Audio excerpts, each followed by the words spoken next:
Hello mga kainday! Welcome back to my channel! And today's vlog ay magluluto ako ng gintaang rimas. Ito na nga ang aking ingredients sa aking pagluluto ng rimas na sa English ay breadfruit. Ayan. Ito yung aking rimas na pinakuluan muna siya and then nilagyan ng konting asin at mantika.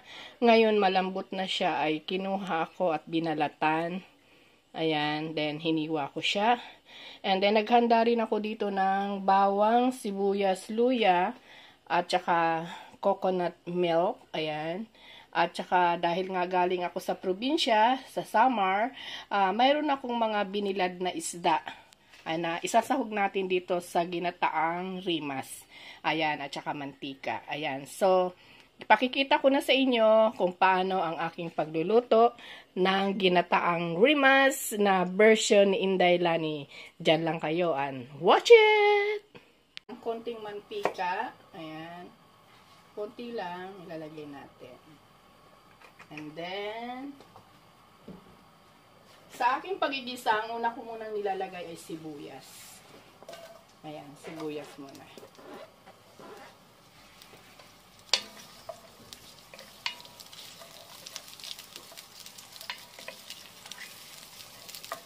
Kasi, kapag inuna natin ang bawang, madali siyang masusunog.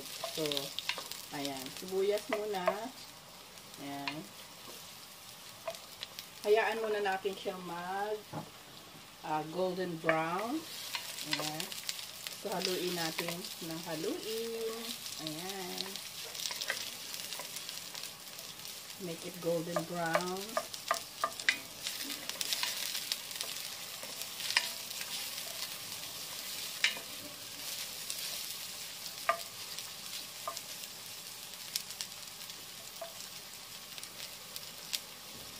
At yan na nga mga kainday, nakita nyo yung ating sibuyas ay ano na siya, golden brown. And then ilalagay ko na ngayon ang ginger. Ayan, ginger. Luya. Ayan. And then, haluin muna natin siya ng masi 2 seconds. Ayan. And then, ilalagay natin ang garlic or bawang. Ayan. Ilagay natin. Ilagay natin siya. Ayan. Mix. Ayan. Pag nakita na natin siya, ang bawang na medyo nagba-brown na siya. Ayan. Pati yung ating luya, yung ginger. Ayan. Kita natin sila na medyo nag-golden brown na. Ayan. Ilalagay natin ang ayan, kita nyo mga kainday. Ang ganda ng kulay. Ayan. So, ilalagay natin ngayon ang coconut milk. Ayan.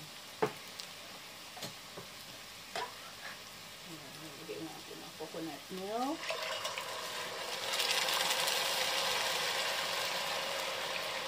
So, dalawang coconut milk ang ilalagay ko dito.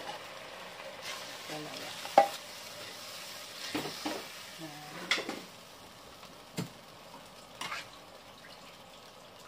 Ayan, haluin natin. Haluin natin siya. Ayan.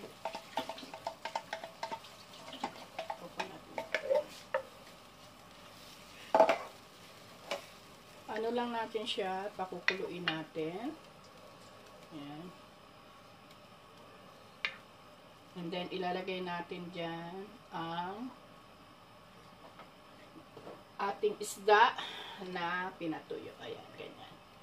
Hahatiin natin.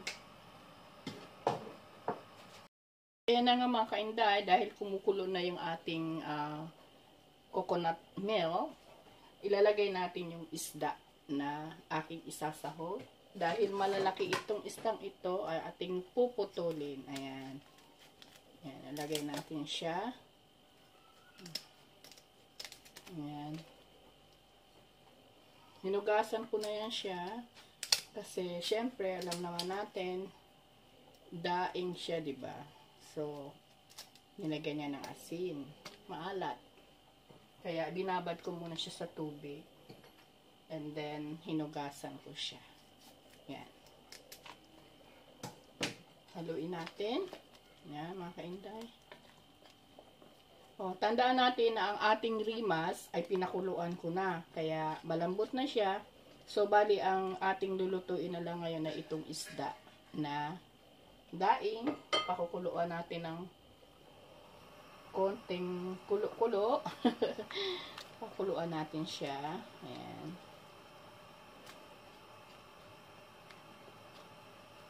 And then, titikman natin kung anong lasa niya. Kung maalat ba siya or kulang sa alat. Pero hindi naman siguro siya magkukulang sa alat. Dahil daing nga yung sinahog natin, di ba? Okay. Tama lang siya. Tama lang. Ayan, dahil kung mahilig naman kayo sa sili, lalagyan natin siya ng konting chili. Kuha muna ako ng chili. Wala akong fresh, pero pwede na rin naman itong dry. Ayan. Lagyan natin. Pakuluin natin muna siya. Ayan. And sa mga gustong lagyan ng konting lasa, pwede natin siya lagyan. At ayan na nga mga kainday. Ayan. Ang ating pinapakuluan sa gata na daing. Ayan. Tikman natin. Tikman natin ulit. Ang sarap. Ngayon, pwede na nating ilagay ang ating rimas. Ginataan. Rimas. Ayan.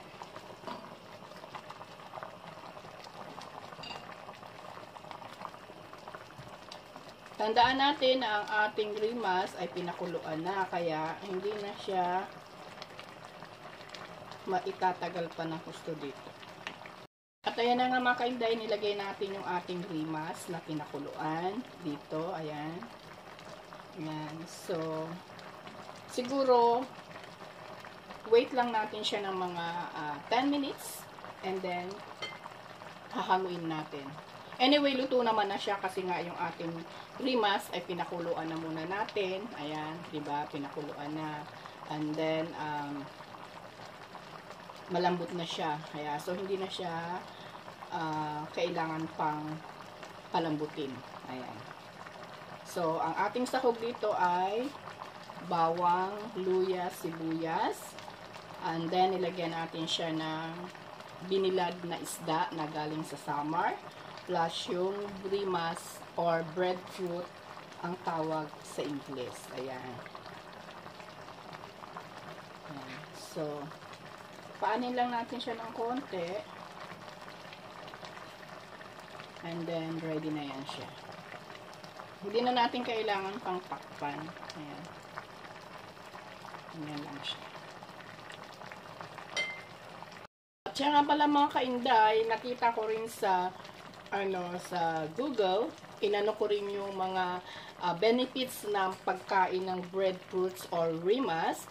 Ang sabi nila ay nakakapag-improve din daw ito sa heart health natin. Ayan. At saka dahil rich din daw siya ng potassium. At saka nakaka-prevent din daw at saka nakakapag-control ng mga diabetes. Kaya yung breadfruit ay magaling or ideal food para sa mga tao or sa mga na may sakit na diabetes. Kaya eto pala, kapag kumain ka pala nito ay makakatulong ito sa mga taong may mga diabetes. At saka nag-improve din daw siya sa brain function natin. Ayan.